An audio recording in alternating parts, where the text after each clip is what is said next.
దాసు ద్వారా దీపే అసలైన వారసురాలు అని తెలుసుకున్న శివనారాయణ. ఇది ఎలా జరగబోతుంది అనుకుంటున్నారా? అయితే మన ఛానల్ని సబ్స్క్రైబ్ చేసుకుని వీడియోని అయితే పూర్తిగా చూసేసి లైక్ చేయండి. ఎపిసోడ్లోకి వెళ్ళిపోతే ఇంకా దాసు విషయం అంతా తెలుసుకుంటాడు. సుమిత్ర వదినకి క్యాన్సర్ అని తెలుసుకొని ఒక్కసారిగా షాక్ అయిపోతూ ఉంటాడు. ఏంటి, వదిన మనసు ఎంత మంచిది, అంత మంచి మనసున్న వదినకి క్యాన్సర్ ఏంటి అని చెప్పేసి శ్రీధర్ని అడుగుతూ ఉంటాడు. శ్రీధర్ అయితే, అవును దాసు, సుమిత్ర వదినకి బ్లడ్ క్యాన్సర్, అది కూడా మొన్నే తెలిసింది. కానీ సుమిత్ర వదినకి ఈ విషయం తెలియదు. కానీ జ్యోత్స్న ద్వారే సుమిత్ర వదిన బ్రతకాలంట అని చెప్పడంతో దాసు ఆలోచిస్తూ ఉంటాడు. అదేంటి, కన్న కూతురు జ్యోత్స్న కాదు కదా, మరి జ్యోత్స్న ఎలా బ్రతికించగలదు? దీపే బ్రతికించాలి కదా, దీపే సుమిత్ర వదిన దశరథ అన్నయ్యల కూతురు కదా అని చెప్పేసి దాసు ఆలోచిస్తూ, నేను ఇప్పటి వరకు లేట్ చేసింది చాలు, ఇక పాపం చేసింది చాలు నేను ఇప్పుడే ఇంకా శివనారాయణ గారి దగ్గరికి వెళ్ళి దీపే అసలైన వారసురాలని, జ్యోత్స్న నుంచి ట్రాన్స్పోర్టేషన్ కుదరదని, దీప నుండే చేయగలరు, దీప ద్వారానే సుమిత్ర వదిన బ్రతకగలదని నేను ఇప్పుడే వెళ్ళి చెప్పాలి అని చెప్పేసి, సరే బావా నేను ఇప్పుడే వెళ్తున్నాను అని చెప్పేసి, ఎక్కడికి దాసు, ఎక్కడికి వెళ్తున్నావు అని చెప్పేసి శ్రీధర్ అడుగుతూ ఉంటాడు. నేను సుమిత్ర వదిన్ని చూడాలి బావా, అందుకే వెళ్తున్నాను అని చెప్పి అక్కడి నుండి అయితే బయలుదేరతాడు దాసు. దారి వెంటే ఆలోచించుకుంటూ వెళ్తాడు. వదినది ఎంత మనసు, ఎంత మంచి మనసు, అలాంటి వదినకి ఇలా జరిగిందంటే నాకు చాలా బాధగా ఉంది. ఇప్పటికీ కూడా నేను ఇంకా లేట్ చేయకూడదు, ఇప్పుడే శివనారాయణ గారికి దీపే వారసురాలని నేను చెప్పేయాలి అని చెప్పేసి ఇంకా వెళ్తూ ఉండగా పారిజాతం అయితే ఫోన్ చేస్తూ ఉంటుంది. దాసు, ఎక్కడున్నావురా, చాలా రోజులైంది నిన్ను చూసి అని చెప్పేసి అడుగుతూ ఉంటే, ఏంటమ్మా ఇన్నాళ్ళు లేని ప్రేమ ఇప్పుడు పొంగుకు వస్తుందేంటి నీకు? ఇన్ని రోజులు కనీసం కొడుకు ఎక్కడున్నాడని కూడా నువ్వు ఫోన్ చేయలేదు, ఇప్పుడు మాత్రం ఎక్కడున్నావు అని చెప్పేసి ఫోన్ చేస్తున్నావు.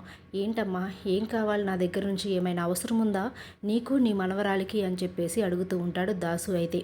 అదేంట్రా దాసు అలా అడుగుతావు, నువ్వు నా కన్న కొడుకువిరా, ఎక్కడున్నావో ఆరా తీసుకుందామని చేశాను అని చెప్పేసి అంటూ ఉంటే, లేదమ్మా ఇప్పుడే నేను మీ ఇంటికి బయలుదేరాను, శివనారాయణ గారితో అర్జెంటుగా నేను ఒక విషయం గురించి మాట్లాడాలి అని చెప్పేసి ఫోన్ అయితే పెట్టేస్తాడు. అరే దాసు, దాసు దేని గురించిరా మాట్లాడేది అని చెప్పేసి అడుగుతూ ఉన్నా సరే పారిజాతం దాసు అయితే వినకుండా ఫోన్ అయితే పెట్టేస్తాడు. ఫోన్ పెట్టేసిన తర్వాత పారిజాతం చాలా కంగారు పడిపోతూ ఉంటుంది. ఏంటి గ్రాని, ఏమన్నాడు నీ కొడుకు అని చెప్పేసి అడుగుతూ ఉంటే, ఇక్కడికే వస్తున్నాడంటే శివనారాయణ గారితో నేను మాట్లాడాలి అంటున్నాడు, ఏం మాట్లాడతాడో ఏంటో అని నాకు అసలే చాలా టెన్షన్గా ఉంది అని చెప్పేసి ఇంకా అంటూ ఉంటుంది పారిజాతం. జ్యోత్స్న అయితే చాలా టెన్షన్ పడిపోతూ ఉంటుంది. ఏంటి దాసు ఇక్కడికి రావడం ఏంటి, కొంపదీసి దీప వారసురాలు అని చెప్పేసి చెప్పేస్తాడా? ఎందుకైనా మంచిది, నేను రెడీగా ఉండాలి, ఏం జరిగినా సరే తట్టుకోవడానికి నేను రెడీగా ఉండాలి అని చెప్పేసి ఇంకా ఇద్దరు కూడా బయలుదేరి హాల్లోకి అయితే వెళ్తారు. అక్కడే శివనారాయణ అలాగే దశరథ కూడా కూర్చుని ఉంటారు. సుమిత్ర మాత్రం ఇంట్లో పడుకుని ఉంటుంది.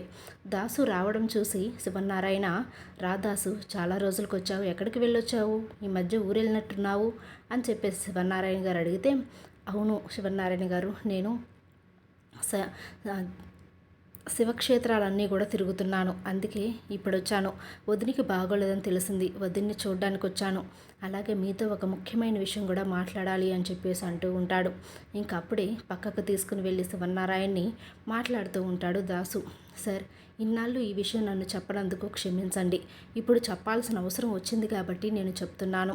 ఇప్పుడు వదిన్ని బ్రతికించాల్సింది జ్యోత్స్నే అని నాకు తెలిసింది, కానీ జ్యోత్స్న ద్వారా వదిన బ్రతకదు, దీప ద్వారా మాత్రమే బ్రతుకుతుంది అని చెప్పేసి దాసు చెప్పేసరికి ఒక్కసారిగా షాక్ అయిపోతాడు శివనారాయణ. ఏంటి దాసు, ఏం మాట్లాడుతున్నావు, తన కన్న కూతురు ద్వారానే కదా బ్రతికేది, సుమిత్ర కన్న కూతురు జ్యోత్స్న అయితే దీప వల్ల బ్రతుకుద్దంటావేంటి, ఏం మాట్లాడుతూ ఉన్నావు నువ్వు అని చెప్పేసి అంటూ ఉంటాడు. అవును అవును సార్, నేను చెప్పేది నిజం, జ్యోత్స్న సుమిత్ర వదిన వాళ్ళ కన్న కూతురు కాదు, దీపే వాళ్ళ కన్న కూతురు, కాబట్టి మీరు కావాలంటే టెస్ట్ చేయించండి అని చెప్పేసి దాసు అంటూ ఉంటే, లేదు దాసు, నువ్వు అబద్ధాలు చెప్పవు, నీ గురించి నాకు తెలుసు, నువ్వు ఏం చెప్పినా సరే నిజమే చెప్తావు, నాకు ఇప్పుడు అర్థమవుతుంది జ్యోత్స్న ఎందుకు వెళ్ళిపోవాలనుకుందో ఇంట్లోంచి, ఎందుకు వాళ్ళ అమ్మకి బ్లడ్ క్యాన్సర్ ఉంది అని చెప్పాలనుకుందో నాకు ఇప్పుడే అర్థమవుతుంది. అంటే జ్యోత్స్న ఇంటి వారసురాలు కాదు, కాబట్టి సుమిత్రకి ఏమైనా సరే తన కన్న తల్లికి ఇలా జరిగిందని తెలిసి కూడా ఏమాత్రం బాధ అనేది పడట్లేదు జ్యోత్స్న. ఎందుకు అనుకున్నాను ఇదా కారణం అని చెప్పేసి అనుకుంటూ ఉంటాడు శివనారాయణ. సరే దాసు పద, ఇప్పుడే నేను ఎవరికి ఏం చేయించాలో నాకు తెలుసు అని చెప్పేసి లోపలికైతే వెళ్తాడు. లోపలికి వెళ్ళి జ్యోత్స్న వైపు చాలా సీరియస్గా చూస్తూ ఉంటాడు. అది చూసిన జ్యోత్స్నకి డౌట్ వస్తుంది.